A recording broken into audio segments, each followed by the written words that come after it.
Le risque de change, c'est tout simplement quand il y a un mouvement entre devises. Alors je l'ai dit, la peur de devise, ça peut être entre l'euro et le dollar, l'euro, le franc suisse, l'euro livre, etc.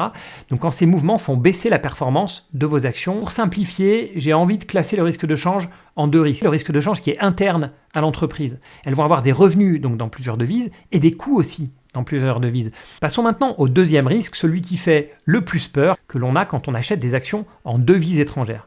Le principe, il est simple, si vous vivez en zone euro et que vous achetez des entreprises en dollars, yens, francs suisses, etc., vous avez un risque de change. Si un Américain et un Européen achètent une action Apple en même temps et qu'ils la revendent dans 2 ans avec une performance de 20%, l'Américain, lui, il aura bien une plus-value de 20%. L'Européen, lui, en plus ou en moins de ces 20%, il aura une perte ou un gain lié au change. Mais la question qu'il faut se poser, c'est surtout, est-ce que je dois me couvrir en change? Si vous décidez d'acheter des actions américaines et de ne pas vous couvrir, alors vous êtes long dollar, c'est-à-dire que vous êtes exposé au dollar, même chose pour toutes les autres devises.